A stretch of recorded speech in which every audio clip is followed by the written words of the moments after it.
May I come in? Come in. Good afternoon, ma'am. Good afternoon, ma'am. Good afternoon, sir.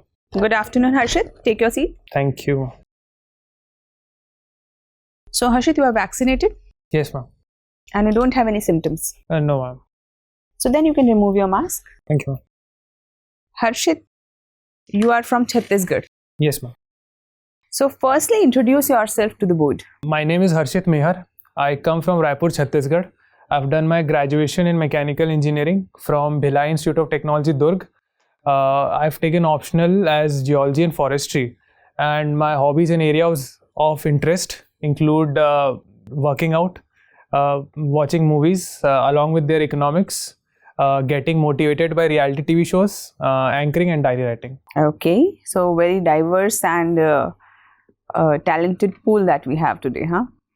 So, how many national parks are there in your state? Ma'am, currently there are 3 national parks.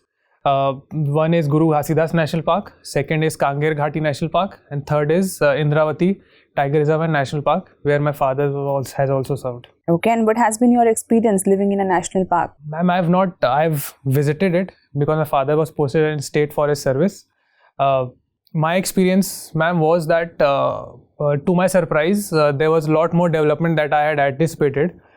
There were better sports infrastructures, cricket stadiums. People from there have represented at national level in basketball, and a much more diverse and liberal culture. So I saw a better developed Bijapur city, at least I would say, not about the entire district, but the city. Okay.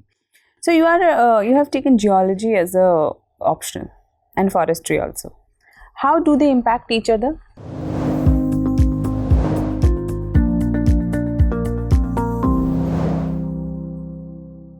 Ma'am, geology forms the basis of the lithosphere, wherein the solid earth comes into play, along with the various weathering of rocks and formation of soils, leading to different kinds of mineral compositions and different kinds of soils. That in turn leads to different kinds of forests. When we talk about more nutrient-rich soil, we can get more diverse type of forests like evergreen, deciduous, or combined forest also. If the soil has some less nutrients, then it could be shrubs or herbs, or more scrublands could be found. So, ma'am, they are connected to each other. And have you heard about Tethys Sea? Yes, ma'am, I've heard. Where was it located and what's its significance? Ma'am, it was situated between the Indian plate and the Eurasian plate, when Indian plate was drifting towards the Eurasian plate to collide, and eventually, before Indian plate collided, this Tethys Sea, because it's an oceanic plate, it was heavier, so it got subducted, and it led to the formation of mountains as well as marine formations before Himalayas were formed. So we have evidences of Tethys Sea near Indo-Tibetan suture zone, wherein marine deposits are found, and the specific crust formation called ophiolites are found, which are evidence of marine formations. Okay, thank you, Harshit. Good afternoon. Good afternoon, ma'am.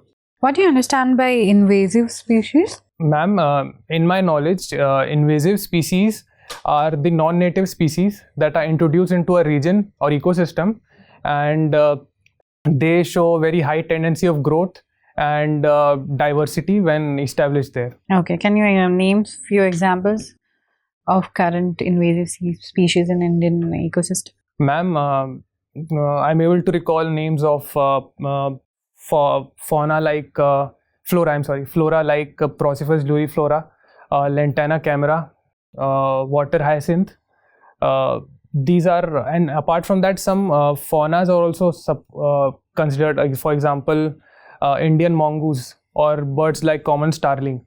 These are also considered to be invasive, ma'am. And which report of IPCC has currently been published? What is IPCC? I'm not able to recall the full form, ma'am. If you allow me. Intergovernmental Panel on Climate Change. Yes, ma'am. So which report has it come recently with? Ma'am, in my knowledge, the 6th report was released. So have you gone through its findings and recommendations? Ma'am, I've read about it through media reports. If I say something about it, it says that the target of limiting the global atmosphere temperature increases up to 1.5 degrees Celsius by 2050. That target the world currently is missing, and it's on the verge of missing the 2 degrees Celsius rise also when considered from pre-industrial levels. And the reason being quoted is of one more report of UN emission gap by UNEP, wherein it states that the fossil fuel productions would continue to increase till at least 2030 before start to reduce. And in this decade, more fossil fuel would be burnt as compared to the previous decade. So by merging various conclusions, it comes to the fact that more radical changes are needed when it comes to controlling global warming. In that context, can you suggest few radical changes when it comes to India and the management you see all around you? First, I believe that on the individual level, we should all think of doing some changes, wherein as global warming would put forth challenges of water stress, challenges of reduced productivity in agriculture. First, we should focus on reducing the waste, the water waste. We at individual levels should focus on using buckets rather than showers for bathing. That could save a lot of water.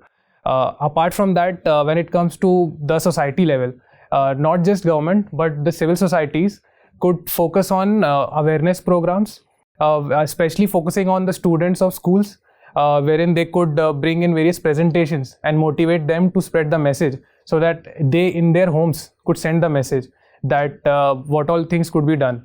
And on the national level, ma'am, definitely India has already launched National Action Plan on Climate Change long back. But apart from that, ma'am, if certain legislations are made and states are directed accordingly when it comes to controlling deforestation, or when it comes to focusing on precision farming, it could be much useful, ma'am. That's what I think. So we don't have any legislation regarding afforestation as of now? What is CAMPA? Yes, ma'am. It was a compensatory afforestation fund for monitoring and planning authority.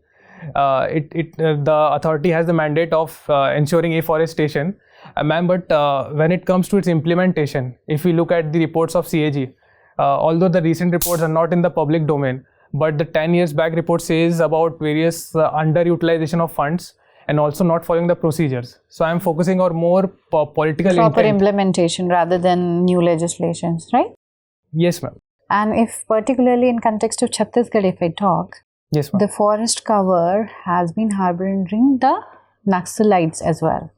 So in that context, do you think the forest resources of Chhattisgarh, they themselves are becoming an impediment to growth and integration of people? And how do you see this? Is this a conflict in true sense, and how do you resolve if it is so?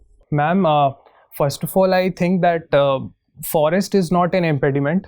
The impediment has been accrued to various factors, right from the historical factors, wherein the feudalism was seen more on the East India part, and the Britishers. Does Chhattisgarh has that legacy, or it's just new grown Naxalism in Chhattisgarh?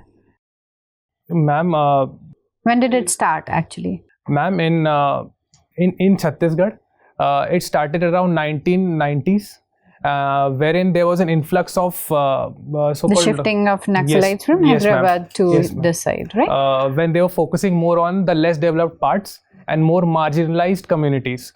The forest definitely played a part in the colonial times, wherein there was resistance by the tribals, and Britishers focused only on mining and did not focus on development. And after that, this whole region of 40 kilometer square area of Bastar remained as one district till 1998.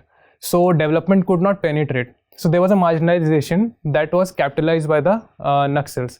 But if we talk about impediment, forest being impediment, ma'am, it has not been impediment. In fact, forest has supported a lot of livelihood of tribes, and forest in a way has ensured that forest department. Name some of the minor forest produce of Chhattisgarh.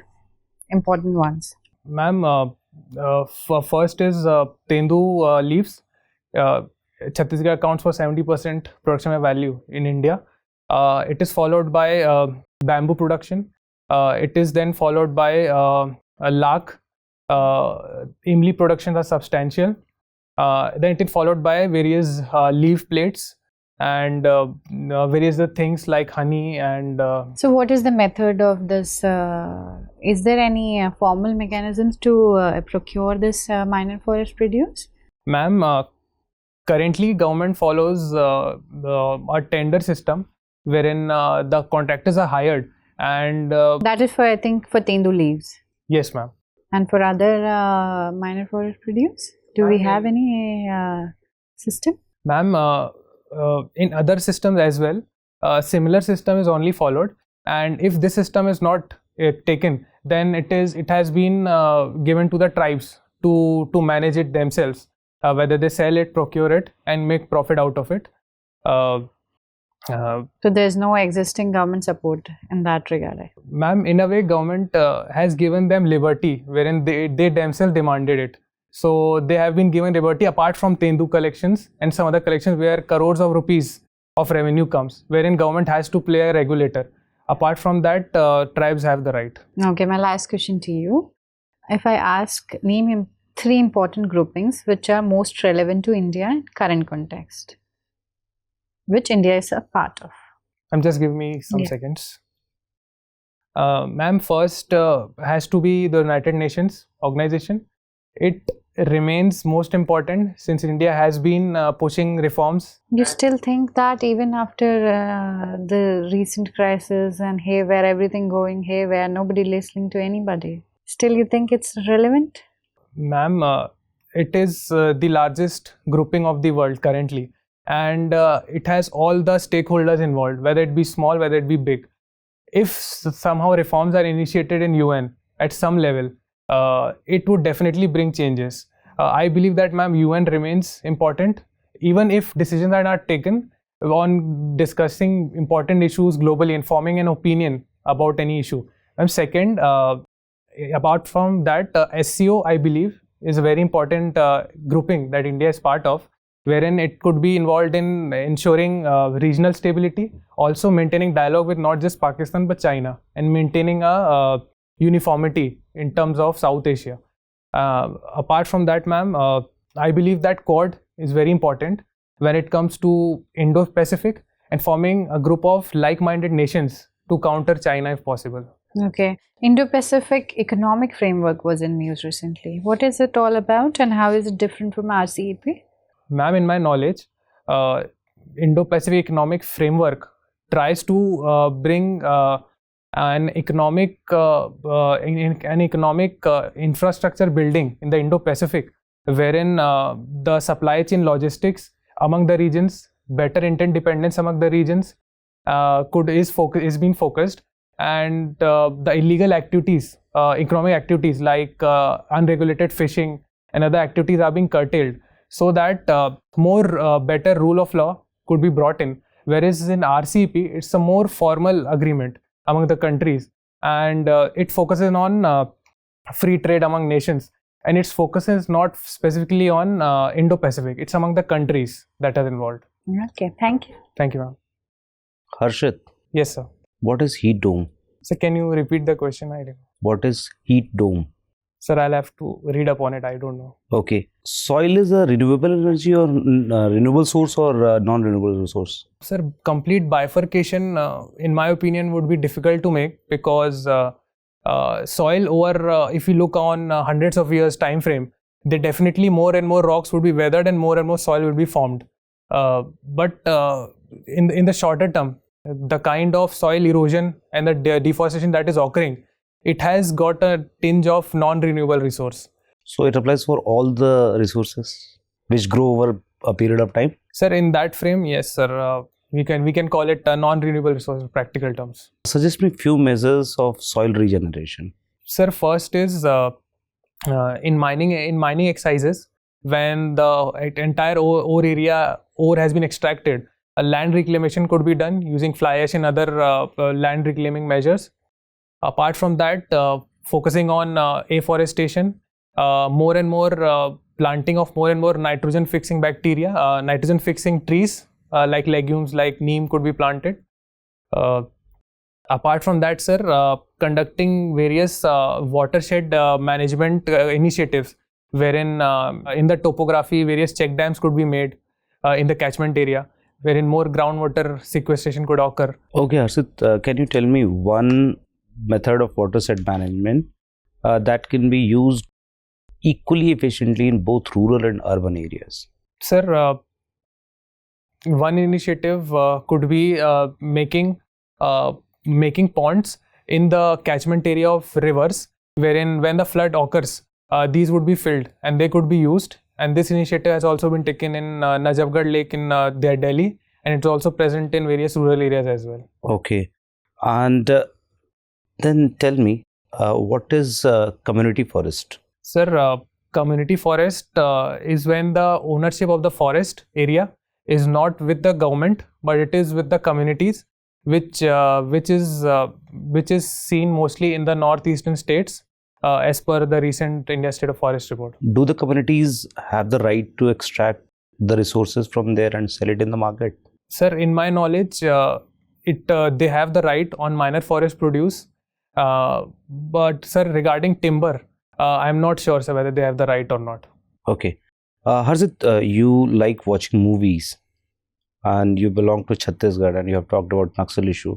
Tell me one movie that talks about development, and parallelly opposition of development is being done by Naxal, and there appears that system is failing. Sir, movies I'm able to recall made on this concepts include Newton, Chakravyuh. Okay, what is all in Newton? Sir, in Newton, it has been focused that the tribals still remain unaware of the various political schemes and structures, and wherein the focus has been shown in the lack of development in these areas, wherein even the personnel that have been posted there, government professionals, they have been interested more in the safety and ensuring the safety of everyone, including their personnel. Okay, got about Newton. What about Chakravyuh? Sir, actually, Chakravyuh I've not seen, sir. Chakravyuh movie. So you quoted a movie which you have not watched. Yes, sir. Thank you, Harshit. Thank you, sir. Harshit. Yes, ma'am. So name some more movies which you think give good message. Ma'am, I'm driven by this concept of women empowerment. So I have been inspired by movies like English, like movies like Pink, wherein very subtle concepts of housewives in English is being focused, wherein the due respect to them is not being given just because they don't earn. And in Pink, a very subtle concept opposite to that is focused, wherein the working women, even though independent, are not looked upon as respectful in the community and are always questioned first. So these two movies, ma'am, I had good impact on me. Okay, and what is motivational auditions you have written? Ma'am, motivational auditions, the various reality TV shows that occur in the world and the contestants that come on them, I watch their auditions and try to know their background, and somehow I drive my motivation from their struggles. So that was the reason I watched motivational auditions. If I allowed to quote one, there's one Mandy Harvey. She's from America, 27 years old. She came in America's Got Talent. At the age of 18 years, she lost her sense of hearing. She had connective tissue disorder. So she liked singing before also. She had been singing for 10 years, but after that she lost hearing. But even then she refused to give up, and she pursued her singing even after losing the ability to hear. So she still speaks and has a well-developed YouTube channel. So that was very inspiring for me, ma'am. Okay. You like public interaction, as I can gather from your DAF. Yes, ma'am. But life of an officer, especially forest officer, is not that interactive. How will you cope up? Ma'am, I would like to quote that since childhood, I've watched my father working in the State Forest Service, and I've observed that public interaction is a very important part of his career. When it comes to different postings, first interaction is with the department, the subordinates, the boss, everyone. Then a second interaction is with the ground staff, wherein they interact with various tribals and they have different opinions. Then other interaction is with the tribals. That is completely a different picture, different perspective. Then at times there could also be interaction with Naxals. So in that also, ma'am, public interaction could be very useful. So ma'am, I believe public interaction is very integral part of this service. Okay. So my last question to you. Tell me, why should we select you? What qualities do you have? Ma'am, I believe that first is I have a quality of being disciplined.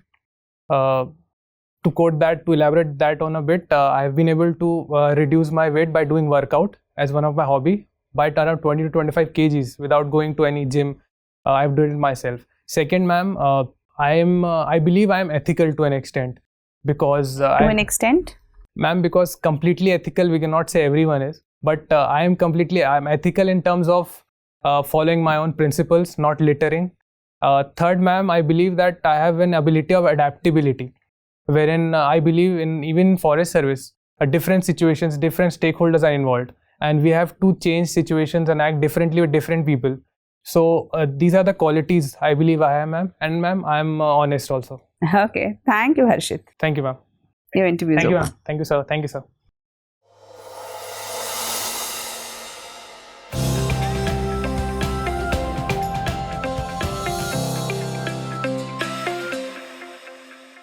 Sit, Harshit.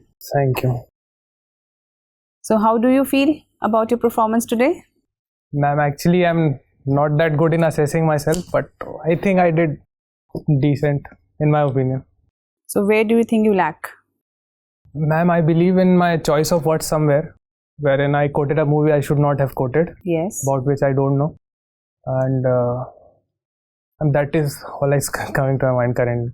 Okay. So Harshit, after discussion, we can firmly say that you are a very good candidate.